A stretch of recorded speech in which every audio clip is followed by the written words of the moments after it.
Hello students. तो पिछले parts में हमने पढ़ा था कि अमीनो एसिड क्या होता है, अमीनो एसिड का स्ट्रक्चर कैसे रहेगा। साथ में हमने ये भी देखा था कि अमीनो एसिड जो रहेगा वो किस प्रकार के प्रॉपर्टीज़ को शो करेगा। ठीक है, अभी जो हमारा टॉपिक है, इस टॉपिक में हमको पढ़ना है कि जो अमीनो एसिड रहेगा उस अमीनो एसिड का क्लासिफिकेशन कैसे करेंगे। ठीक है, तो अमीनो एसिड जो होता है वो दो ग्रुप का बना रहेगा, एक रहेगा अमीनो ग्रुप और दूसरा रहेगा एसिड ग्रुप। जैसे यहाँ पे अमीनो ग्रुप है और यहाँ पे एसिड है। Amino is a basic group, acid is a acidic group. और जब किसी मॉलिक्यूल में एसिडिक और बेसिक दोनों ग्रुप साथ में प्रेजेंट होते हैं तो उस मॉलिक्यूल के ऊपर एक पॉजिटिव एक निगेटिव चार्ज आता है, जिसको हम लोग डायपोलर आयन बोलते हैं। और इस डायपोलर आयन को हमने बोला था ज्वीटर आयन। क्या बोला था? Zwitter ion. ठीक है, तो यहाँ पे ये नॉर्मल अल्फा अमीनो एसिड का एक स्ट्रक्चर दिया हुआ है। ठीक है, उसके बाद यहाँ पे दो अल्फा अमीनो एसिड का और स्ट्रक्चर दिया हुआ है। जैसे हम इसकी बात करेंगे, ये एस्पर्टिक एसिड इसका नाम है, ये हमारा COOH है और ये भी हमारा COOH है। ये COOH का कार्बन रहेगा तो इस कार्बन के बाद वाला रहेगा अल्फा और ये रहेगा बीटा। मतलब यहाँ पे NH2 कहाँ पे है? बीटा पे। इस साइड से जाएंगे तो ये हमारा COOH का कार्बन है, इस कार्बन के बाद वाला कार्बन रहेगा अल्फा और ये रहेगा बीटा। तो इस साइड से आएगा अल्फा और इस साइड से आएगा बीटा, और जिस साइड से पास में रहेगा हम उसी हिसाब से नॉमेनक्लेचर करते हैं। इसका मतलब ये अमीनो ग्रुप जो रहेगा वो कहाँ पे प्रेजेंट है? अल्फा कार्बन पे प्रेजेंट है। तो this एस्पर्टिक acid is a example of alpha amino acid. अब हम उसके साथ साथ आर्जिनिन का स्ट्रक्चर देखेंगे। तो यहाँ पे हमारे पास COOH मतलब कार्बोक्सिलिक एसिड ग्रुप है, और ये कार्बोक्सिलिक एसिड का कार्बोनिल कार्बन के बाद वाला रहेगा अल्फा कार्बन, और अल्फा कार्बन के ऊपर कौन प्रेजेंट है? NH2 प्रेजेंट है। मतलब ये जो रहेगा ये भी रहेगा alpha amino acid. So both are example of alpha amino acid. अब हमको देखना है कि जो 20 अल्फा अमीनो एसिड्स है उनका क्लासिफिकेशन किस बेसिस के ऊपर करेंगे। क्योंकि जब हमको 20 अमीनो एसिड्स है और 20 अल्फा अमीनो एसिड्स जो है उनका स्टडी एट अ टाइम हम लोग नहीं कर सकते, इसलिए हम उनको क्लासीफाई करेंगे और पर्टिकुलर एक क्लास के जितने भी अमीनो एसिड्स रहेंगे हम उनका स्टडी साथ में करेंगे। क्लियर? तो अभी हम देखेंगे क्लासिफिकेशन। तो पहला जो क्लासिफिकेशन आता है वो आता है on the basis of occurrence. On the basis of occurrence मतलब वो हमको मिलेंगे कैसे। अब दो पार्ट्स में हमने क्लासिफाई किया, एक है नेचुरल अमीनो एसिड्स और दूसरा है सिंथेटिक अमीनो एसिड। अब इन दोनों के नाम से ही आपको समझ में आ गया होगा कि दोनों में डिफरेंस क्या है। कुछ अमीनो एसिड्स ऐसे होते हैं जो नेचुरली एज इट इज हमको मिलते हैं, तो उस अमीनो एसिड को हम बोलेंगे नेचुरल अमीनो एसिड्स। और कुछ अमीनो एसिड्स ऐसे होते हैं जिनको हम लोग लेबोरेटरी में प्रिपेयर करते हैं, ऐसे अमीनो एसिड्स को हम बोलेंगे सिंथेटिक अमीनो एसिड। तो जो नेचर में मिलेंगे हम उनको एज इट इज़ लेने की कोशिश करेंगे, लेकिन इफ़ कभी ऐसा होता है किसी अमीनो एसिड को हम नेचर से ऑब्टेन नहीं कर सकते हैं तो उस अमीनो एसिड को हम लेबोरेटरी में बनाने की कोशिश करते हैं, और इस अमीनो एसिड को हम बोलेंगे synthetic amino acid. On the basis of chemical nature हम अमीनो एसिड को 3 पार्ट्स में डिवाइड करते हैं। On the basis of occurrence 2 part में डिवाइड किया, on the basis of chemical nature हम उसको 3 पार्ट में डिवाइड करेंगे, acidic amino acid, basic amino acid और न्यूट्रल अमीनो एसिड। ठीक है, मतलब ये देखना पड़ेगा कि वो जो अमीनो एसिड्स रहेगा वो काम किसका करेगा। एसिड का काम करेगा तो एसिडिक, बेस का काम करेगा तो बेसिक, और वो दोनों का काम नहीं करेगा तो हम उसको बोलेंगे न्यूट्रल। जैसे हम इसकी बात करेंगे तो इसके पास ना ही अब एसिडिक हाइड्रोजन बचा, ना ही इसके पास लोन पेयर बचा। तो ये जो अमीनो एसिड्स है, इस अमीनो एसिड में अब ना ही एक्टिव एसिडिक हाइड्रोजन बचा, मतलब एसिडिक ग्रुप का जो हाइड्रोजन है वो भी चला गया, और मतलब एसिडिक ग्रुप भी यहाँ पे ब्लॉक हो गया और बेसिक ग्रुप भी यहाँ पे ब्लॉक हो गया। तो इस मॉलिक्यूल के पास एक भी एसिडिक और बेसिक ग्रुप अभी अवेलेबल नहीं है। तो ऐसे अमीनो एसिड को हम बोलेंगे न्यूट्रल अमीनो एसिड। क्या बोलेंगे? Neutral amino acid.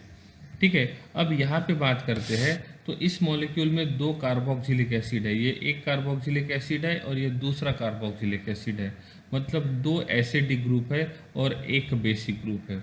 अब क्या होगा, ये बेस क्या करेगा, इन दो में से किसी एक एसिड का H+ आयन ले लेगा। एग्जाम्पल में हम देख ही लेते कौन कहाँ पे मतलब कौन H प्लस आयन लेगा और कौन नहीं लेगा, ठीक है। तो यहाँ पे जो दो एसिड है उसमें से ये जो H प्लस आयन है, ये H प्लस आयन यहाँ से निकल गया और ये बन जाएगा NH3, क्या बन जाएगा NH3, और इसके ऊपर यहाँ पे जो चार्ज आएगा ये रहेगा प्लस चार्ज, ठीक है। और यहाँ पे चार्ज रहेगा माइनस, चार्ज कौन सा रहेगा माइनस, तो ऑक्सीजन के ऊपर चार्ज रहेगा माइनस और NH3 के ऊपर चार्ज रहेगा प्लस, ठीक है। तो एक एसिडिक हाइड्रोजन चला गया, वो बेस के साथ चला गया, अभी भी इस मॉलिक्यूल में एक एसिडिक हाइड्रोजन बाकी है, मतलब अभी भी ये मॉलिक्यूल किसका काम कर सकता है, एसिड का काम कर सकता है। तो ऐसे अमीनो एसिड को हम बोलेंगे एसिडिक अमीनो एसिड। हम यहाँ पे बात करेंगे तो ये हमारा बेसिक ग्रुप है, ये हमारा एसिडिक ग्रुप है। तो ये यहाँ का जब हाइड्रोजन इस NH2 के पास चला जाएगा तो ये NH2 प्लस NH3 प्लस बन जाएगा, तो एसिडिक हाइड्रोजन चला गया और मतलब एसिडिक हाइड्रोजन भी ब्लॉक हो गया और बेसिक ग्रुप भी ब्लॉक हो गया। लेकिन अभी भी इसके पास एक बेसिक ग्रुप, दो बेसिक ग्रुप और तीन बेसिक ग्रुप बाकी है, सही है। तो ऐसे अमीनो एसिड को हम बोलेंगे बेसिक अमीनो एसिड, और ये था न्यूट्रल। अब हमको सिंपल लैंग्वेज में देखते हैं, यहाँ पे कितने एसिडिक ग्रुप थे, एक, और कितने बेसिक ग्रुप थे, एक। यहाँ पे कितने एसिडिक ग्रुप है, एक, दो, और कितने बेसिक ग्रुप है, 1। यहाँ पे एसिडिक ग्रुप कितना है, 1, और बेसिक ग्रुप कितने हैं, 1, 2, 3, 4। जिस अमीनो एसिड में number of acidic group and number of basic group दोनों का क्वांटिटी सेम होता है, तो ऐसे अमीनो एसिड को बोलेंगे न्यूट्रल अमीनो एसिड। जिस अमीनो एसिड में एसिडिक ग्रुप का क्वांटिटी ज़्यादा होता है और बेसिक ग्रुप का क्वांटिटी कम होता है, ऐसे अमीनो एसिड को हम बोलेंगे एसिडिक अमीनो ग्रुप। और तीसरा अमीनो एसिड आएगा बेसिक, और बेसिक अमीनो एसिड का मतलब होता है जिस अमीनो एसिड में एसिडिक ग्रुप का क्वांटिटी ज़्यादा रहेगा और बेसिक ग्रुप का क्वांटिटी कम रहेगा, ठीक है। क्या रहेगा तीनों में डिफरेंस, सिंपल वर्ड में, एसिडिक अमीनो एसिड में एसिडिक ग्रुप का क्वांटिटी ज़्यादा है और बेसिक ग्रुप का क्वांटिटी कम है। बेसिक अमीनो एसिड में बेसिक ग्रुप का क्वांटिटी ज़्यादा है और एसिडिक ग्रुप का क्वांटिटी कम है। और न्यूट्रल का मतलब होता है जितने एसिडिक अमीनो मतलब जितने एसिडिक ग्रुप रहेंगे उतने ही बेसिक ग्रुप होने चाहिए। तीसरा जो रहेगा वो रहेगा on the basis of need. On the basis of need हम अमीनो एसिड को दो पार्ट में डिवाइड करते हैं, essential amino acid and non essential amino acid. अब इन दोनों वर्ड का मतलब आपको ऑलरेडी पता है। इसेंशियल का मतलब होता है जिसकी ज़रूरत है, नॉन इसेंशियल का मतलब होता है जिसकी ज़रूरत नहीं है, सही है। हमको भूख लगी है तो हमको खाने की ज़रूरत, तो उस टाइम पे खाना जो रहेगा वो इसेंशियल रहेगा, और इंटरनेट का रिचार्ज जो रहेगा वो नॉन इसेंशियल रहेगा। लेकिन हमको भूख नहीं लगी लेकिन हमको कुछ सर्च करना है, कुछ डाउनलोड करना है, ऐसे टाइम पे जो इंटरनेट का रिचार्ज जो रहेगा वो इसेंशियल रहेगा और हमारी भूख जो रहेगी वो नॉन इसेंशियल रहेगी। सिंपल वर्ड में देखेंगे तो जो अमीनो एसिड्स हमारे बॉडी में ऑलरेडी नहीं है तो उस अमीनो एसिड को हमको एक्सटर्नली लेना पड़ेगा, इनटेक करना पड़ेगा, मतलब वो हमारे लिए ज़रूरी है क्योंकि वो हमारे बॉडी में प्रोड्यूस नहीं हो रहे, सिंथेसाइज नहीं हो रहे। तो ऐसे अमीनो एसिड को बोलेंगे हम लोग इसेंशियल अमीनो एसिड। लेकिन जब कभी ऐसा होता है कुछ अमीनो एसिड्स हमारे बॉडी में ऑलरेडी सिंथेसाइज होते हैं तो ऐसे अमीनो एसिड की हमको एक्सटर्नली इनटेक करने की ज़रूरत नहीं होती है, और इस टाइप के अमीनो एसिड को हम बोलते हैं नॉन इसेंशियल अमीनो एसिड। क्या बोलेंगे, नॉन इसेंशियल अमीनो एसिड। तो ये रहेगा classification of amino acid on the basis of occurrence, on the basis of chemical nature and on the basis of need. So this is about the classification of amino acid. अभी यहाँ तक हमने देखा था classification. अभी हमको देखना है कि जितने भी अमीनो एसिड्स हैं उनमें से इसेंशियल अमीनो एसिड्स कितने हैं। तो टोटल जो अल्फ़ा अमीनो एसिड्स है वो कितने हैं, 20। उस 20 अल्फ़ा अमीनो एसिड्स में से 10 अल्फ़ा अमीनो एसिड्स जो है वो इसेंशियल है और 10 अल्फ़ा अमीनो एसिड्स जो है वो नॉन इसेंशियल है। अब एग्जाम में जो क्वेश्चन आता है ये आता है कि या तो चार आपको अमीनो एसिड दिए जाएंगे और या तो ये पूछा जाएगा कि चार में से कौन से, इनमें से कौन सा इसेंशियल अमीनो एसिड है, या तो क्वेश्चन ये पूछा जाएगा इनमें से कौन सा अमीनो एसिड नॉन इसेंशियल रहेगा। ठीक है, तो 20 में से 10 अमीनो एसिड जो है वो इसेंशियल है और 10 जो है वो नॉन इसेंशियल है। तो उसको याद कैसे रखेंगे? उसको याद रखने के लिए एक लाइन है, वेल्ले इस फेत्री 3 में अज लही, वेल्ले इस फेत्री 3 में अग लई, आज लई। ठीक है, इसका हिंदी में मतलब होता है बेटा इस चक्कर में आज मत पड़ो। इसका हिंदी में मतलब होता है बेटा इस चक्कर में आज मत पड़। लेकिन यही लाइन आपको इसेंशियल अमीनो एसिड को याद रखने में हेल्प करेगी। ठीक है, आप अपने हिसाब से याद रख सकते हो, ऐसा नहीं कि इसी लाइन को याद रखना है। तो सेकंड जो लाइन है, वेल्ले इस फेत्री 3 में अग लही, तो इस लाइन को हमको याद रखना है और ये लाइन आपको 10 इसेंशियल अमीनो एसिड को याद रखने में हेल्प करेगी। इनमें से जो पहला वर्ड है वेल्ले, वेले जो वर्ड है इसमें दो अमीनो एसिड का नाम छुपा हुआ है, एक है VAL और दूसरा है LE। VAL वेल का मतलब होता है वैलिन और LE का मतलब होता है ल्यूसीन। ठीक है, तो valine and leucine this two are essential amino acid. इसका मतलब होता है आइसोल्यूसिन। ये आइसोल्यूसिन जो रहेगा ये भी इसेंशियल अमीनो एसिड है। ये फेथ्री जो है उस फेथ्री को हमने दो पार्ट में डिवाइड किया, फे और ट्राई।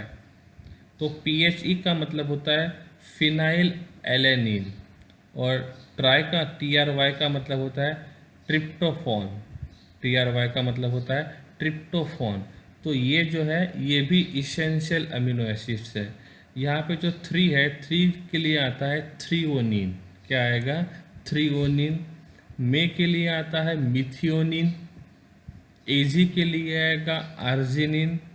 लाही जो वर्ड को हमने डिसोसिएट कर दिया, अलग अलग कर दिया, तो LY और HI बन गया। तो LY जो रहेगा वो लाइसिन के लिए आता है, शायद स्पेलिंग थोड़ी मिस्टेक है यहाँ पे, और HI जो रहेगा वो हिस्टिडीन के लिए आता है। काउंट करते कितने हो गए? ये 3 और ये 5 और ये 3, कितने हो गए? 10। तो 10 अमीनो एसिड जो है वो इसेंशियल है और उसके लिए हमको ये लाइन याद रखना है। आप अपने हिसाब से भी जा सकते हो। Clear? Valine, leucine, isoleucine, phenyl alanine, tryptophan, threonine, methionine, arginine, lysine and histidine. These are 10 essential amino acids. अब ये जो अमीनो एसिड्स है उनमें कभी कभी ये लिखा जाता है कि वो डेक्स्ट्रो रहेगा कि लिगो रहेगा। डेक्स्ट्रो का मतलब होता है D और L। डेक्स्ट्रो जो होता है वो PPL लाइट को क्लॉकवाइज रोटेट करेगा और लिगो क्या करेगा? एंटी क्लॉकवाइज रोटेट करेगा। फिर हमने कैपिटल L और कैपिटल D का मतलब भी देखा था कि बॉटम मोस्ट कायरल कार्बन में NH2 ग्रुप राइट साइड में होता है तो उसको बोला था कैपिटल D, और लेफ्ट साइड में रहेगा तो कैपिटल L। इसी के हिसाब से हमको आगे जाना है। नेक्स्ट हमको पढ़ना है अमीनो एसिड्स जो रहेगा वो किस प्रकार के प्रॉपर्टीज़ को शो करेगा। ये ऑप्टिकल एक्टिविटी शो करता है। जैसे यहाँ पे हम लोग देखेंगे तो ये जो अमीनो एसिड्स है, इस अमीनो एसिड का जो ये कार्बन है, इस कार्बन के एक साइड में अटैच्ड है CH3, एक साइड में अटैच्ड है NH2, एक साइड में अटैच्ड है हाइड्रोजन और एक साइड में अटैच है COH। इसका मतलब ये जो कार्बन है इस कार्बन को कायरल कार्बन बोल सकते हैं और ये जो कायरल कार्बन रहेगा ये कायरल कार्बन क्या करेगा? ऑप्टिकल एक्टिविटी शो करेगा। एक्सेप्शन रहेगा ग्लाइसिन, क्योंकि ग्लाइसिन का स्ट्रक्चर हमने इसके पहले देखा था कि इसका स्ट्रक्चर होता है COOH attach to CH2 attach to NH2। तो यहाँ पे जो अल्फा कार्बन होता है CH2, उस अल्फा कार्बन के ऊपर 2 हाइड्रोजन है और दोनों हाइड्रोजन जो रहेंगे वो सिमिलर ग्रुप है और वो सिमिलर ग्रुप होने की वजह से ये ग्लाइसिन जो रहेगा वो ऑप्टिकल एक्टिविटी शो नहीं करेगा। इनके नेक्स्ट प्रॉपर्टी रहेंगी, ये जितने भी अमीनो एसिड्स है वो कलरलेस है, ये क्रिस्टलाइन सॉलिड्स है, इनका अरेंजमेंट जो रहेगा वो रेगुलर रहेगा। All amino acids are water soluble, ये पॉलीमरिक फॉर्म में होते हैं, इसीलिए इनका मेल्टिंग पॉइंट जो रहेगा वो ज़्यादा रहेगा। In solution behave like a salt. Salt का मतलब होता है जो डिसोसिएट इजीली होगा। अब यहाँ पे एसिड और बेस दोनों ग्रुप होने की वजह से ये इजीली डिसोसिएट होता है, और इसलिए ये कहा जाता है कि अमीनो एसिड जो रहेंगे वो सॉल्ट के जैसा बिहेव करते हैं। So these are the properties of amino acids. अब ये जो अमीनो एसिड्स है, इनके बीच में जो लिंकेज होता है उस लिंकेज को बोलते हैं पेप्टाइड लिंकेज। जैसे हमने कार्बोहाइड्रेट में जो लिंकेज था उसको क्या बोला था हमने, ग्लाइकोसिडिक लिंकेज। ठीक है, अब देखो यहाँ पे ये COOH है, ये NH2 है और ये CH2, तो ये हमारा अल्फा कार्बन NH2, ये अल्फा अमीनो एसिड। क्लियर। यहाँ पे देखेंगे तो COOH, ये अल्फा कार्बन के ऊपर NH2, मतलब दोनों के दोनों अल्फा अमीनो एसिड्स हैं। अब क्या होगा, यहाँ से जाएगा OH, क्या जाएगा OH। क्लियर। तो यहाँ से OH जाएगा, इनका डिहाइड्रेशन करेंगे, यहाँ से एक H जाएगा तो वो क्या बन जाएगा H2O, और फिर ये नाइट्रोजन क्या करेगा, इस कार्बन के साथ बॉन्ड बनाएगा, तो ये बन जाएगा C double bond O attach to N, मतलब यहाँ पे ये अमाइड लिंकेज बनाएगा। क्या बनाएगा, अमाइड लिंकेज। तो एक अमीनो एसिड का कार्बोक्सिलिक एसिड OH देगा, और दूसरे अमीनो एसिड का जो NH2 जो रहेगा वो क्या करेगा, H+ आयन देगा। ठीक है, और फिर ये दोनों मिलके क्या करेंगे, वाटर मॉलिक्यूल को रिलीज करेंगे, और जब ये वाटर मॉलिक्यूल को रिलीज करेंगे तो इनके बीच में यहाँ पे पेप्टाइड लिंकेज बन जाएगा। तो ये C double bond O attach to N, इस टाइप के लिंकेज को हम बोलते हैं पेप्टाइड लिंकेज। क्या बोलेंगे, पेप्टाइड लिंकेज। तो जब more than one amino acid एक दूसरे के साथ बॉन्ड बनाते हैं और वाटर मॉलिक्यूल को रिलीज करके जो बॉन्ड बनाते हैं, उस बॉन्ड को, उस लिंकेज को बोलते हैं पेप्टाइड लिंकेज। क्या बोलेंगे, पेप्टाइड लिंकेज। इस पेप्टाइड लिंकेज बनने के बाद उस मॉलिक्यूल में दो टर्मिनल रहेंगे। ये हमारा लेफ्ट साइड का टर्मिनल है, ये हमारा राइट साइड का टर्मिनल है। लेफ्ट साइड के टर्मिनल को बोलते हैं N टर्मिनल, और राइट साइड के टर्मिनल को बोलेंगे C टर्मिनल। अब ये N टर्मिनल और C टर्मिनल नाम क्यों दिया हुआ है, इस लेफ्ट साइड के जो टर्मिनल है, इस लेफ्ट साइड के टर्मिनल में नाइट्रोजन का फंक्शनल ग्रुप फ्री है, क्योंकि यहाँ का जो COH फंक्शनल ग्रुप था उसने तो रिएक्शन कर लिया, लेकिन लेफ्ट साइड का जो NH2 है वो फंक्शनल ग्रुप अभी भी बाकी है, और यहाँ पे जो फंक्शनल ग्रुप है उसमें रिएक्टिव, मतलब इसका सेंट्रल एटम जो रहेगा वो कौन है, नाइट्रोजन है, and that's why it is called as N terminal. अब इस मॉलिक्यूल की बात करेंगे तो इसने ये अमीनो ग्रुप में तो रिएक्शन कर लिया है, लेकिन COOH जो फंक्शनल ग्रुप था वो अभी भी बाकी है, और इस COOH फंक्शनल ग्रुप का जो सेंट्रल एटम रहेगा वो कौन सा रहेगा, कार्बन रहेगा, और यहाँ पे carbon containing functional group free होने की वजह से इस टर्मिनल को बोलेंगे C टर्मिनल। नाइट्रोजन की वजह से N टर्मिनल और कार्बन की वजह से C टर्मिनल। तो ऐसे प्रोटीन्स रहेंगे, एक वन प्रोटीन है, मतलब ये अमीनो एसिड्स जो है उनके बीच में पेप्टाइड लिंकेज बनेगा, और पेप्टाइड लिंकेज बनने के बाद वो क्या करेगा, प्रोटीन का एक लॉन्ग स्ट्रक्चर बनाएगा। क्लियर। तो यहाँ पे अमीनो एसिड से प्रोटीन बनाने के लिए उनके बीच में क्या होना चाहिए, पेप्टाइड लिंकेज होना चाहिए। क्लियर।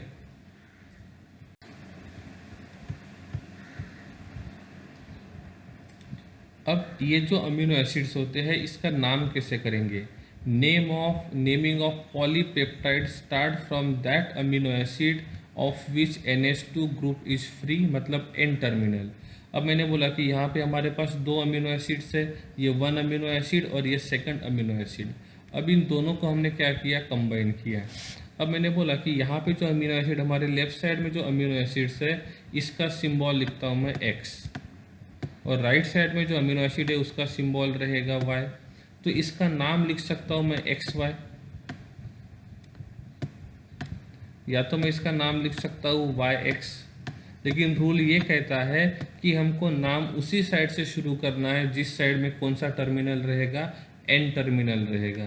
तो N टर्मिनल यहाँ पे तो नंबरिंग इसी साइड से शुरू करेंगे, तो यहाँ पे रहेगा X, तो लेफ्ट साइड में X है और राइट साइड में Y है, तो इसका नाम होना चाहिए XY।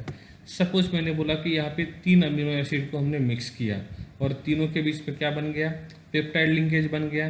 तो लेफ्ट साइड वाला जो अमीनो एसिड था वो था एक्स, ठीक है, राइट साइड वाला अमीनो एसिड जो था वो था वाई, और बीच वाला अमीनो एसिड जो था वो क्या था, जेड। तो ये नाइट्रोजन वाला नाइट्रोजन ग्रुप फ्री है। बीच वाले का नाइट्रोजन और मतलब जो बीच में रहेगा, सपोज हमने बोला कि जो बीच में रहेगा उसका OH भी रिएक्शन करेगा और NH2 भी रिएक्शन करेगा, और उसके दोनों ग्रुप रिएक्शन करेंगे तो इसके पास कोई वैकेंसी नहीं रहेगी, कोई भी फंक्शन ग्रुप बाकी नहीं रहेगा। तो इस X के पास नाइट्रोजन ग्रुप फ्री है, Y के पास कार्बन ग्रुप फ्री है, तो नंबरिंग जो रहेगा हम लोग नाइट्रोजन साइड से करेंगे, N टर्मिनल से करेंगे, तो उसका नाम रहेगा XZY। तो इस प्रकार से हम लोग क्या करते हैं, उस पॉलीपेप्टाइड या प्रोटीन का हम लोग नॉमेनक्लेचर कर सकते हैं। एग्जाम्पल के लिए यहाँ पे दिया हुआ है ग्लाइसिन एंड एलेनिन। ये जो स्ट्रक्चर यहाँ पे दिया हुआ है ये ग्लाइसिन है, और यहाँ पे जो स्ट्रक्चर दिया हुआ है ये एलेनिन है। इन दोनों को कंबाइन करेंगे तो दोनों को कंबाइन करने के बाद एलेनिन ग्लाइसिन बन सकता है, या तो ग्लाइसिन एलेनिन बन सकता है। क्या बोला मैंने, ग्लाइसिन एलेनिन या तो एलेनिन ग्लाइसिन, दोनों तरीके से नाम लिख सकते हैं। बट रूल ये कहता है कि आपको N टर्मिनल से नाम शुरू करना है, और N टर्मिनल पे कौन प्रेजेंट है, ग्लाइसिन प्रेजेंट है, तो इसका नाम रहेगा ग्लाइसिन एलेनिन। और इस वर्ड को हम लोग क्या करेंगे, कंबाइन करेंगे, तो ये बन जाएगा उसका वो नाम। अब ग्लाइसिन का 3 लेटर में सिंबल आता है GLY, और एलेनिन का सिंबल 3 लेटर में आता है ALA। तो लिखने के लिए हमारे पास दो ऑप्शन थे, GLY-ALA, अदरवाइज ALA-GLY। लेकिन GLY को पहले इसलिए लिखा हमने ग्लाइसिन को, क्योंकि ग्लाइसिन का कौन सा टर्मिनल फ्री है, N टर्मिनल फ्री है। तो N टर्मिनल से हम लोग C टर्मिनल की तरफ जाते हुए क्या करेंगे, इनका नॉमेनक्लेचर करते जाएंगे। तो ये रहेगा पेप्टाइड लिंकेज क्या होता है और उनका नॉमेनक्लेचर कैसे करेंगे। तो what is the meaning of peptide linkage, more than one amino acid जब एक दूसरे के साथ बॉन्ड बना के वो प्रोटीन में कन्वर्ट होते हैं, और प्रोटीन में कन्वर्ट होने के लिए उस अमीनो एसिड के बीच में जो लिंकेज होता है उस लिंकेज को बोलेंगे पेप्टाइड लिंकेज। हम पेप्टाइड लिंकेज को अमाइड लिंकेज भी बोल सकते हैं। अमाइड लिंकेज इसलिए बोल सकते हैं क्योंकि C डबल बॉन्ड O को डायरेक्टली कौन अटैच्ड है, नाइट्रोजन अटैच्ड है, और इस टाइप के लिंकेज को हम लोग अमाइड लिंकेज कंसिडर करते हैं। ठीक है, अब देखो यहाँ पे हमको देखना पड़ेगा कितने पेप्टाइड लिंकेज है। यहाँ पे देखो ये हमारा कार्बोक्सिलिक एसिड है, और ये अल्फ़ा कार्बन है, और अल्फ़ा कार्बन के ऊपर NH था। तो इस NH ने क्या किया, यहाँ पे अमाइड लिंकेज बना लिया। सबसे पहले ये आइडेंटिफाई कर लेते कि कितने अमाइड लिंकेज है। ये C double bond O attach to NH, मतलब ये एक अमाइड लिंकेज हो गया। यहाँ पे कहाँ पे होगा, ये COOH है, हाँ, ये C double bond O attach to NH, मतलब यहाँ पे ये एक अमाइड लिंकेज हो गया। अमाइड मतलब आप डायरेक्टली अमाइड लिंकेज फाइंड करोगे तो भी पता चल जाएगा कितने अमीनो एसिड थे। यहाँ पे एक और अमाइड लिंकेज है, यहाँ पे एक और अमाइड लिंकेज है। ठीक है, कितने हो गए, 3 अमाइड लिंकेज यहाँ पे है। इसमें देखेंगे तो एक अमाइड लिंकेज यहाँ पे है, दूसरा अमाइड लिंकेज यहाँ पे है, 2 ही अमाइड लिंकेज है। क्लियर है, नहीं समझा, ओके। ठीक है, तो ये यहाँ पे हमने देखा कि कितने अमाइड लिंकेज है। ओके, अब देखो इस लिंकेज को हमने क्या बोला था, अमाइड लिंकेज। अब 2 अमीनो एसिड के बीच में एक अमाइड लिंकेज है, सही है ना। तो 2 अमीनो एसिड के बीच में एक अमाइड लिंकेज, तो 3 अमीनो एसिड के बीच में 2 अमाइड लिंकेज।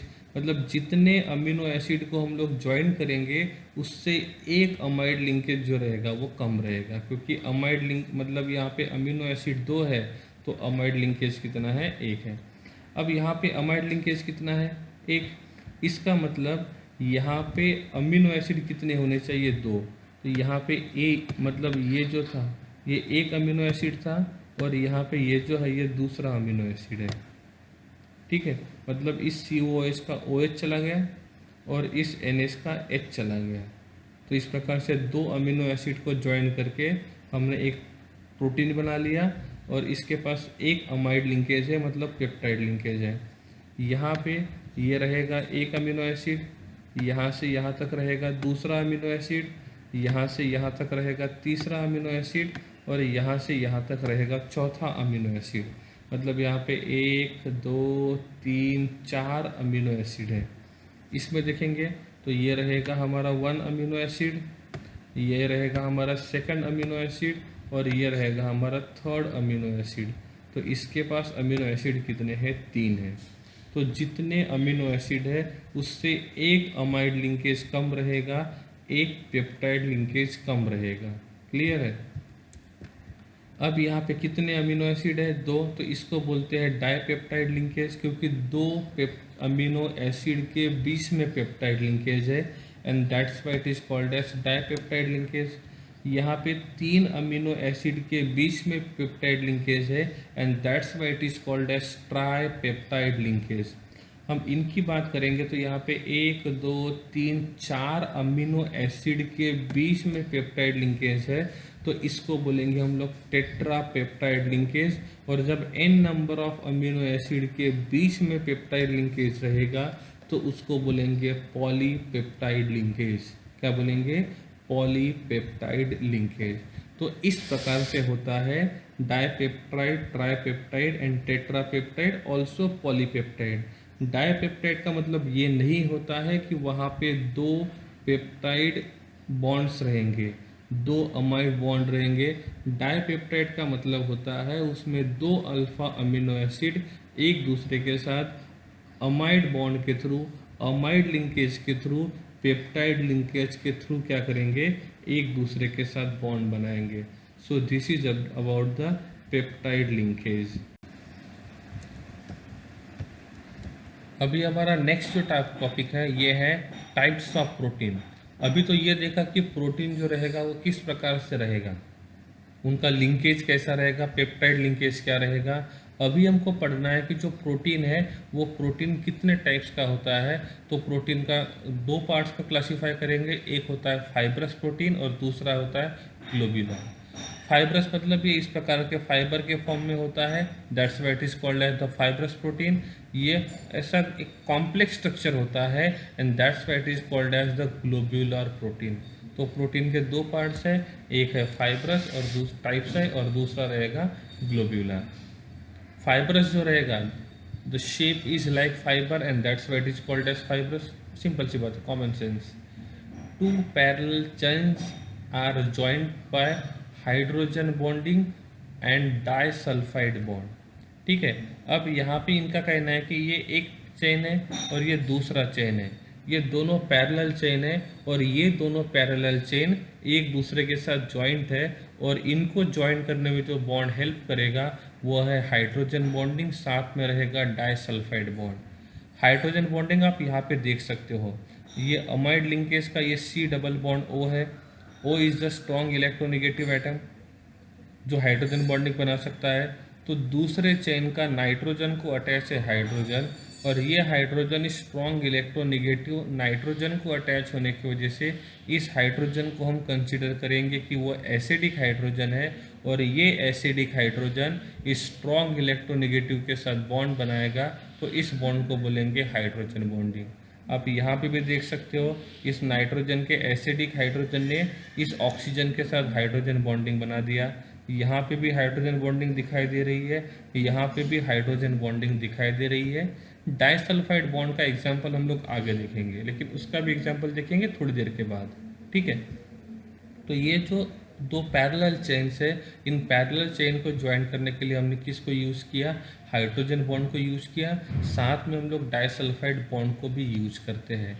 इनके normal properties, it is insoluble in water, it is a type of storage protein, it is present only in animals, ये ओनली एनिमल्स में प्रेजेंट रहेगा।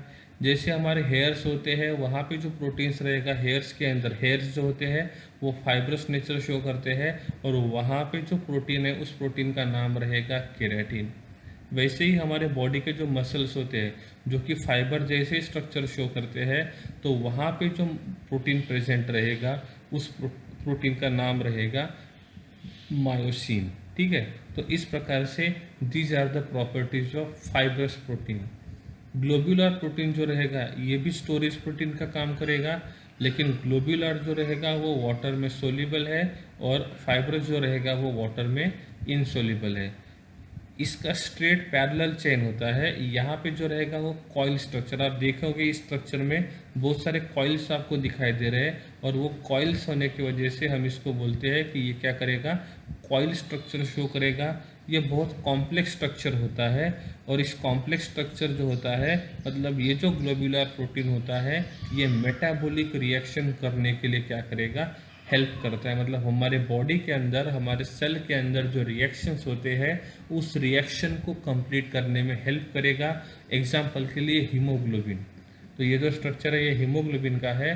तो इस प्रकार का जो हीमोग्लोबिन का स्ट्रक्चर होता है, that structure is a example of globular protein. ठीक है, तो प्रोटीन को दो पार्ट में डिवाइड किया, एक है फाइब्रस प्रोटीन और दूसरा जो रहेगा वो रहेगा ग्लोब्यूलर प्रोटीन।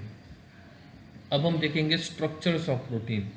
तो वो जो इसके पहले हमने देखा था टाइप्स ऑफ प्रोटीन, अब देखेंगे कि प्रोटीन जो रहेगा वो किस स्ट्रक्चर में प्रेजेंट रहेगा। सबसे पहले हम लोग देखेंगे प्राइमरी स्ट्रक्चर के बारे में। प्राइमरी स्ट्रक्चर जो होता है वो सीक्वेंस बताने का काम करता है, और हर प्रोटीन का जो सीक्वेंस रहेगा वो स्पेसिफिक रहेगा। जैसे हर किसी का डीएनए, हर किसी के फिंगरप्रिंट स्पेसिफिक होते हैं, वैसे हर किसी एक प्रोटीन का जो सीक्वेंस रहेगा वो कैसा रहेगा, स्पेसिफिक रहेगा। अब यहाँ पे जो स्ट्रक्चर शो किया हुआ है उनमें से मैं इस पार्ट को लेता हूँ और इसका मैंने 2D स्ट्रक्चर यहाँ पे शो किया, तो ये बन गया उसका 2D स्ट्रक्चर। इनमें से इस पार्ट को जूम करते हैं, तो इस पार्ट को जूम करने के बाद हमको ये स्ट्रक्चर दिखाई देगा, और ये जो पार्ट है इस पार्ट के अंदर इस प्रकार के फाइब्रस अमीनो मतलब प्रोटीन प्रेजेंट है। तो यहाँ पे जो जितने भी प्रोटीन्स हैं वो इस प्रकार से क्या रहेंगे, एक लाइन में रहेंगे, एक चेन के फॉर्म में प्रेजेंट रहेंगे। तो इस 3D को 2D में कन्वर्ट किया, इनमें से इतने पार्ट को जूम करके देखा तो ये पता चला कि ये इस प्रकार का दिखाई देगा। इसको और जूम करके देखेंगे तो उसके अंदर इस प्रकार से अमीनो एसिड का अरेंजमेंट शो किया है, और इस अमीनो एसिड में यहाँ पे ये हमारा अमाइड लिंकेज प्रेजेंट है। तो ये रहेगा प्राइमरी प्रोटीन। इसका काम होता है सीक्वेंस बताने का काम। जैसे यहाँ पे बहुत सारे अमीनो एसिड्स हैं, और इन अमीनो एसिड में से मैं बताऊंगा ये पहला अमीनो एसिड दूसरे के साथ अटैच्ड है, यहाँ पे पेप्टाइड लिंकेज होगा। ये दूसरा अमीनो एसिड तीसरे के साथ अटैच है, तो यहाँ पे पेप्टाइड लिंकेज होगा। ऐसे यहाँ पे 1 2 3 4 ऐसे बहुत सारे अमीनो एसिड को शो किया हुआ है जो एक दूसरे के साथ पेप्टाइड लिंकेज के थ्रू अटैच रहेंगे।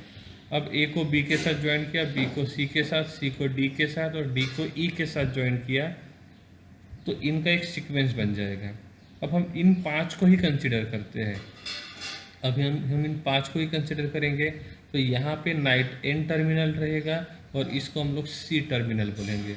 तो जब इसका हम लोग नाम लिखेंगे तब हमको A B C D E इस प्रकार से नाम होना चाहिए, या तो ASN, VAL, ALA, या तो LYS, और एंड में आएगा SER।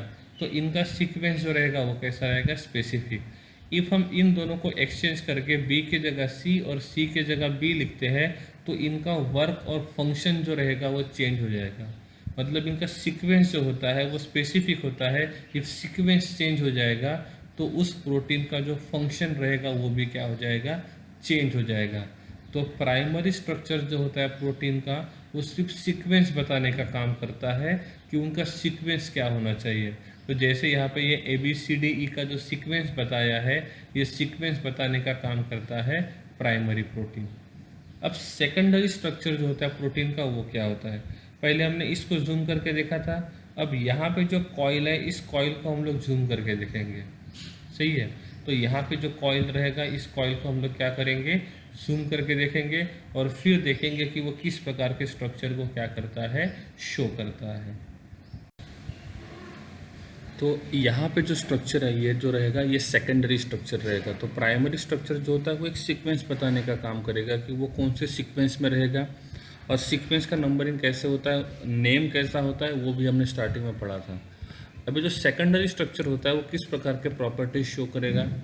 प्राइमरी स्ट्रक्चर का काम होता है स्पेसिफिक सीक्वेंस को बताना, तो सेकेंडरी स्ट्रक्चर का काम होता है गिव द जियोमेट्रिकल शेप, मतलब जो प्रोटीन है उस प्रोटीन का सीक्वेंस होता है प्राइमरी स्ट्रक्चर की वजह से, और उस प्रोटीन का जो शेप होता है वो रहेगा सेकेंडरी प्रोटीन की वजह से। तो सेकेंडरी प्रोटीन जो रहेगा, मतलब सेकेंडरी स्ट्रक्चर जो रहेगा, वो जियोमेट्रिकल शेप बताने का काम करेगा।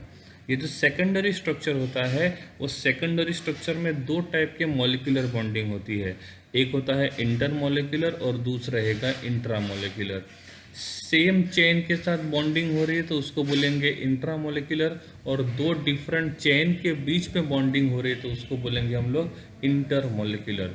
तो सेकेंडरी स्ट्रक्चर जो रहेगा वो बॉन्डिंग के बारे में भी इंफॉर्मेशन बताता है, और साथ में उसका शेप कैसे रहेगा ये भी बताने का काम करेगा। On the basis of bonding या तो on the basis of shape हम प्रोटीन को दो पार्ट में डिवाइड करते हैं, मतलब सेकेंडरी स्ट्रक्चर को दो पार्ट में डिवाइड करेंगे। One is called as the alpha helix and second is called as the beta helix. तो एक रहेगा अल्फा हेलिक्स और दूसरा रहेगा बीटा हेलिक्स। अब आगे जाके ये देखेंगे कि अल्फा हेलिक्स क्या रहेगा, साथ में ये देखेंगे कि जो बीटा हेलिक्स रहेगा उसका स्ट्रक्चर क्या रहेगा। दोनों के बीच के सिमिलरिटीज़ भी देखेंगे, साथ में ये भी देखेंगे कि दोनों के बीच में डिफरेंस जो रहेगा वो क्या रहेगा। ठीक है, तो अब हम देखेंगे कि अल्फा हेलिक्स और बीटा हेलिक्स के बीच में सिमिलरिटी क्या है और डिफरेंस जो रहेगा वो क्या रहेगा। ठीक है, अब जो सेकेंडरी प्रोटीन है, मतलब सेकेंडरी स्ट्रक्चर जो रहेगा, ये सेकेंडरी स्ट्रक्चर जो है एक, तो ये जो सेकेंडरी स्ट्रक्चर होता है, अब इसके प्रॉपर्टीज हम लोग यहाँ पे देखेंगे। सेकेंडरी स्ट्रक्चर जो होता है उसमें से सबसे पहले हम लोग जो स्टडी करेंगे वो रहेगा अल्फा हेलिक्स।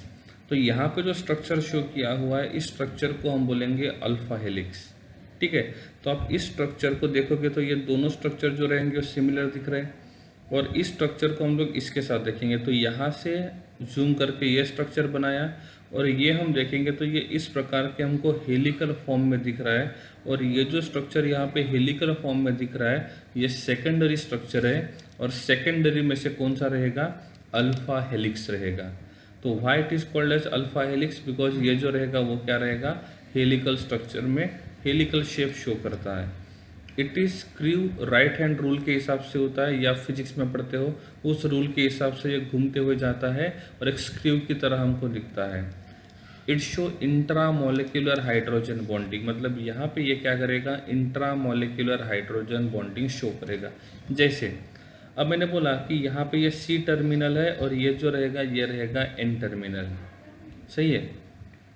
अब यहाँ पे जो कार्बन है और यहाँ पे रहेगा नाइट्रोजन, तो हम ये मान के चलते हैं कि ये सी टर्मिनल का काम करेगा, ये एन टर्मिनल का काम करेगा, और ये इस प्रकार के एन, ये एक अमीनो एसिड, ये दूसरा अमीनो एसिड, ये तीसरा अमीनो एसिड, और ऐसे n number of amino acid एक दूसरे के साथ जॉइंट होके ये इस प्रकार का एक स्ट्रक्चर बनाएंगे, और इस स्ट्रक्चर को हम बोलेंगे प्रोटीन।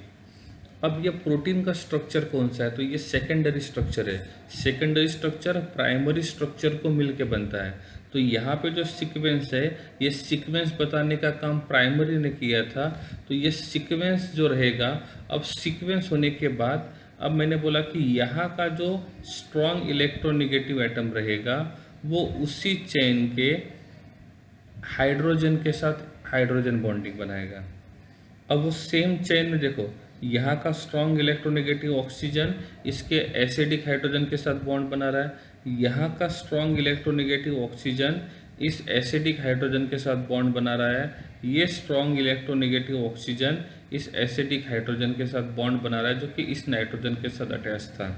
मतलब ये सेम चेन में हाइड्रोजन बॉन्डिंग हो रही है, और इस टाइप का जो हाइड्रोजन बॉन्डिंग होता है उस हाइड्रोजन बॉन्डिंग को हम बोलते हैं इंट्रामोलिकुलर हाइड्रोजन बॉन्डिंग। तो अल्फा हेलिक्स जो होता है वो इंट्रामोलिकुलर हाइड्रोजन बॉन्डिंग शो करेगा, और ये इंट्रामोलिकुलर हाइड्रोजन बॉन्डिंग शो करने की वजह से इसमें जो डिस्टेंस रहेगा वो कम रहेगा, और डिस्टेंस कम रहेगा तो उसका स्टेबिलिटी जो रहेगा वो ज़्यादा रहेगा। तो ये रहेगा अल्फा हेलिक्स का स्ट्रक्चर। ठीक है, तो सेकंडरी स्ट्रक्चर को दो पार्ट में डिवाइड किया, one is called as alpha, second is called as beta. अब देखेंगे कि बीटा स्ट्रक्चर क्या रहेगा। बीटा स्ट्रक्चर में इंटरमोलिकुलर हाइड्रोजन बॉन्डिंग होता है। आप यहाँ पे देखोगे तो सेम चेन है और उसी चेन में हाइड्रोजन बॉन्डिंग हो रहा है, तो इसको हमने क्या बोला था, इंट्रामोलिकुलर। इसमें क्या होगा, ये हमारा एक प्रोटीन है, ये हमारा दूसरा प्रोटीन का चेन है, और ये दो प्रोटीन के बीच में यहाँ पे देखो हाइड्रोजन बॉन्डिंग हो रही है। तो यहाँ का स्ट्रॉन्ग इलेक्ट्रोनेगेटिव ऑक्सीजन इसके एसिडिक हाइड्रोजन के साथ बॉन्ड बना रहा है, और इस टाइप के बॉन्डिंग को हम बोलते हैं इंटरमोलिकुलर हाइड्रोजन बॉन्डिंग। और इंटरमोलिकुलर हाइड्रोजन बॉन्डिंग होने के बाद ये यहाँ पे प्लीटेड स्ट्रक्चर बनाएगा। जैसे स्कर्ट में जो प्लीट होते हैं वैसे ही यहाँ पे प्लीट्स बनाएंगे, और ऐसे प्लीटेड स्ट्रक्चर होने की वजह से हम बीटा हेलिक्स को दूसरा नाम भी देते हैं, that is called as the beta pleated structure. तो या तो इसको बीटा हेलिक्स बोल सकते हैं, या तो प्लीटेड स्ट्रक्चर बोल सकते हैं, या तो उसको हम लोग बीटा प्लीटेड स्ट्रक्चर बोल सकते हैं। ये भी सेकेंडरी है। अब यहाँ पे जो प्रोटीन है इसमें सीक्वेंस बताने का जो काम करेगा वो प्राइमरी स्ट्रक्चर, लेकिन एक प्राइमरी ये दूसरा प्राइमरी, इनके बीच में हाइड्रोजन बॉन्डिंग हो गई। यहाँ पे इंटरमोलिकुलर रहेगा तो उसको बोलेंगे बीटा, और इंट्रामोलिकुलर रहेगा तो उसको बोलेंगे अल्फा। तो सेकेंडरी स्ट्रक्चर को दो पार्ट में डिवाइड किया है। तो ये हमारा सेकेंडरी स्ट्रक्चर है। देखो यहाँ पे एक स्पेसिफिक सीक्वेंस था, तो स्पेसिफिक सीक्वेंस में बॉन्डिंग हुआ, मतलब स्ट्रक्चर के बीच, मतलब बॉन्डिंग के बीच में फिर से बॉन्ड्स बने, मतलब सेकेंडरी स्ट्रक्चर बनाया। यहाँ पे भी एक स्पेसिफिक सीक्वेंस है, यहाँ पे भी स्पेसिफिक सीक्वेंस है, और उनके बीच में हमने यहाँ पे बॉन्डिंग बनाने का काम किया। लेकिन यह है इंटरमोलिकुलर, ये रहेगा इंट्रामोलिकुलर, तो इसको बोलेंगे अल्फा हेलिक्स और इसको बोलेंगे हम लोग बीटा हेलिक्स। और इस प्रकार से ये क्या करेंगे, यहाँ पे स्ट्रक्चर शो करेंगे। तो सेकेंडरी स्ट्रक्चर में एक रहेगा अल्फा और दूसरा रहेगा बीटा। ठीक है, अब यहाँ पे हम देखेंगे टर्शरी स्ट्रक्चर क्या होता है। अब देखो ये एक प्रोटीन का चेन है, इस प्रोटीन के चेन में जितने भी अमीनो एसिड्स है उनका एक स्पेसिफिक सीक्वेंस रहेगा, ए बी सी डी, ऐसे A B C D E ऐसे सीक्वेंस है। तो वो सीक्वेंस बताया प्राइमरी ने। अब सीक्वेंस में जो अमीनो एसिड्स है, उस अमीनो एसिड के चेन में, मतलब प्रोटीन के चेन में बॉन्डिंग किस प्रकार से है, दो चेन के बीच में बॉन्डिंग है या सेम चेन में बॉन्डिंग है, मतलब इंट्रामोलिकुलर या इंटरमोलिकुलर, उसके हिसाब से सेकेंडरी। अब हमको ये देखना है कि टर्शरी स्ट्रक्चर क्या है। कंबाइन करेंगे तो हमको क्या मिलेगा, टर्शरी। टर्शरी स्ट्रक्चर में हाइड्रोजन बॉन्डिंग पॉसिबल है। मतलब देखो ये हमारा एक सेकेंडरी, ये पूरा का पूरा जो चेन यहाँ पे दिखाई दे रहा है ये सेकेंडरी है, और देखने में लग रहा है कि ये अल्फा हेलिक्स होना चाहिए, क्योंकि ये हेलिकल स्ट्रक्चर शो कर रहा है, ये यहाँ पे प्लीटेड स्ट्रक्चर शो नहीं कर रहा है। आप यहाँ पे देखोगे तो देखो बहुत सारे हेलिक्स है, मतलब ये अल्फा हेलिक्स रहेगा यहाँ पे। तो अल्फा हेलिक्स है, मतलब ये पूरा का पूरा जो प्रोटीन का चेन है ये सेकेंडरी प्रोटीन है। कौन सा प्रोटीन है, सेकेंडरी प्रोटीन। अब सेकेंडरी प्रोटीन को टर्शरी प्रोटीन में कन्वर्ट करते हैं, तो टर्शरी प्रोटीन में क्या, मतलब सेकेंडरी प्रोटीन के यहाँ पे ये जो सेकेंडरी प्रोटीन का चेन है और ये सेकेंडरी प्रोटीन का चेन है, दोनों एक दूसरे के साथ हाइड्रोजन बॉन्डिंग बना रहे हैं। तो यहाँ पे सेकेंडरी चेन का CH2OH के पास एसिडिक हाइड्रोजन है, और उसी सेकेंडरी चेन के पास यहाँ पे COOH ग्रुप है। तो ये COOH का जो ऑक्सीजन रहेगा इस हाइड्रोजन के साथ हाइड्रोजन बॉन्डिंग बनाएगा, मतलब ये जो सेकेंडरी स्ट्रक्चर था और यहाँ का सेकेंडरी स्ट्रक्चर था उसके बीच में फिर से बॉन्डिंग बन के ये स्ट्रक्चर बनाएगा। प्राइमरी के बीच में बॉन्ड बनाएगा तो सेकेंडरी बनेगा, और सेकेंडरी के बीच में बॉन्डिंग बनेगा तो वो क्या बनेगा, टर्शरी बनेगा। और इस प्रकार से यहाँ पे हाइड्रोजन बॉन्डिंग प्रेजेंट है। नेक्स्ट वाली जो बॉन्डिंग यहाँ पे रहेगी वो रहेगी वंडरवॉल बॉन्ड। वंडरवॉल जो होता है वो नॉन पोलर और नॉन पोलर के बीच में होता है। जैसे देखेंगे तो यहाँ पे जो हमारा सेकेंडरी स्ट्रक्चर है, तो ये पूरा ये सेकेंडरी स्ट्रक्चर है, इस सेकेंडरी स्ट्रक्चर को यहाँ पे ये नॉन पोलर ग्रुप अटैच्ड है। इस साइड में इस सेकेंडरी चेन को ये नॉन पोलर ग्रुप अटैच्ड है, और यहाँ पे नॉन पोलर और नॉन पोलर के बीच में जो बॉन्डिंग होता है उसको बोलेंगे हम लोग van der Waals bonding. Electrostatic force of attraction, electrostatic force of attraction जो होता है वो अपोजिट चार्ज पार्टिकल के बीच में प्रेजेंट होता है। अब यहाँ पे जो सेकेंडरी चेन है उस सेकेंडरी चेन को यहाँ पे C+O attach to O- attached है। इस साइड में देखेंगे तो उसी सेकेंडरी चेन को यहाँ पे NH3+ प्रेजेंट है। तो ये NH3+ मतलब कटायन, और ये रहेगा O माइनस मतलब अनायन। और इन अपोजिट चार्ज के बीच में जो फोर्स ऑफ अट्रैक्शन प्रेजेंट रहेगा उसको बोलेंगे हम लोग इलेक्ट्रोस्टैटिक फोर्स ऑफ अट्रैक्शन। उसके बाद आता है सल्फाइड लिंकेज। आप यहाँ पे देखोगे तो इस साइड का जो सेकेंडरी चेन है और इस साइड के सेकेंडरी चेन को किसके थ्रू अटैच्ड है, सल्फर के थ्रू अटैच्ड है। और इस टाइप के लिंकेज को हम बोलते हैं सल्फाइड लिंकेज। ये सल्फाइड लिंकेज हमने फाइब्रस प्रोटीन में भी देखा था कि फाइब्रस प्रोटीन के बीच में हाइड्रोजन बॉन्डिंग भी होता है और सल्फाइड लिंकेज होता है। तो इस प्रकार से सल्फर और सल्फर के बीच में जो लिंकेज होता है that type of linkage is called as sulphide linkage. Clear. तो प्राइमरी स्ट्रक्चर को कंबाइन करके मतलब प्राइमरी के बीच में बॉन्ड बन के सेकेंडरी स्ट्रक्चर बनता है और सेकेंडरी स्ट्रक्चर में फिर से बॉन्ड बन के वो क्या बनाता है, टर्सरी स्ट्रक्चर बनाने का काम करेगा। अब इन देखो ये जो कॉइल है हम ऐसा बोल सकते हैं कि यहाँ पे कॉइल जो दिखाई दे रही है सेकेंडरी कॉइल, ये ऐसी भी हो सकती है इस प्रकार से। क्लियर है। बट हुआ ऐसे कि ये जो रहेगा वो इस प्रकार से। अब मैंने बोला कि यहाँ का कोई पर्टिकुलर एसिडिक हाइड्रोजन इसके साथ बॉन्ड बनाना चाहता है, या तो हमने बोला कि ये जो यहाँ पे CH2OH जो है वो यहाँ पे प्रेजेंट है और यहाँ पे प्रेजेंट है ये COOH। अब ये CH2OH जो यहाँ पे था, हमने CH2OH को यहाँ पे रखा है और हमने इस COOH को यहाँ पे रखा हुआ है। अब ये दोनों चाहते हैं कि एक दूसरे के साथ बॉन्डिंग बनाए, तो एक दूसरे के साथ बॉन्डिंग होने के लिए इस चेन को क्या होना पड़ेगा, फोल्ड होना पड़ेगा। क्या होना पड़ेगा, फोल्ड होना पड़ेगा। और फोल्ड होने के बाद वो ऐसा दिखाई देगा, ऐसे ये फोल्ड हो गया और ये इस प्रकार से ये फोल्डेड स्ट्रक्चर क्या करेगा, शो करेगा। तो यहाँ पे जो हमारा एक फंक्शन ग्रुप था OH और यहाँ पे हमारे पास दूसरा फंक्शन ग्रुप जो था वो कौन सा था, COOH। अब क्या होगा, इनके बीच में यहाँ पे क्या बनेगा, हाइड्रोजन बॉन्डिंग बनेगा। तो जो एक लीनियर स्ट्रक्चर हो सकता था उसी स्ट्रक्चर को क्या किया, या टर्सरी स्ट्रक्चर में हाइड्रोजन बॉन्डिंग के वजह से, वंडरवॉल फोर्स ऑफ अट्रैक्शन की वजह से, इलेक्ट्रोस्टैटिक फोर्स ऑफ अट्रैक्शन की वजह से या सल्फाइड लिंकेज की वजह से उस लीनियर स्ट्रक्चर को क्या कर दिया, फोल्डेड स्ट्रक्चर में कन्वर्ट कर दिया। आप इसको पॉजिटिव चार्ज कंसिडर करते हो, इसको नेगेटिव चार्ज कंसिडर करते हो, तो इनके बीच में इलेक्ट्रोस्टैटिक फोर्स ऑफ अट्रैक्शन बनेगा और फिर से ये क्या बन जाएगा, फोल्डेड बनेगा। तो जो लीनियर स्ट्रक्चर होता है सेकेंडरी का, उसको फोल्डेड स्ट्रक्चर में कन्वर्ट करने का काम कौन करता है, टर्सरी स्ट्रक्चर क्या करेगा, उसको कन्वर्ट करने का काम करेगा। साथ में ये कॉइल शेप में भी होता है क्योंकि यहाँ पे भी हाइड्रोजन बॉन्डिंग प्रेजेंट होती है। So these are the properties of tertiary structure. यहाँ पे साइड चेन भी प्रेजेंट होते हैं, जैसे आप देखोगे तो यहाँ पे ये साइड चेन प्रेजेंट है, यहाँ पे साइड चेन प्रेजेंट है। तो इस प्रकार से इस टर्शरी स्ट्रक्चर में साइड चेन भी क्या रहेंगे, प्रेजेंट रहेंगे। तो इस प्रकार से ये जो स्ट्रक्चर था वो हमने ऑलरेडी देखा था। क्लियर है। तो ये सेकेंडरी स्ट्रक्चर और ये सेकेंडरी स्ट्रक्चर, इस सेकेंडरी स्ट्रक्चर को कंबाइन करेंगे तो ये इस प्रकार का हेलिकल टर्सरी स्ट्रक्चर बनेगा। अब देख सकते हो यहाँ पे हेलिकल स्ट्रक्चर है, ये वाला देखो, ये हेलिकल फॉर्म में है। और जो हेलिकल फॉर्म में है इसका मतलब ये अल्फा हेलिक्स से बना हुआ है।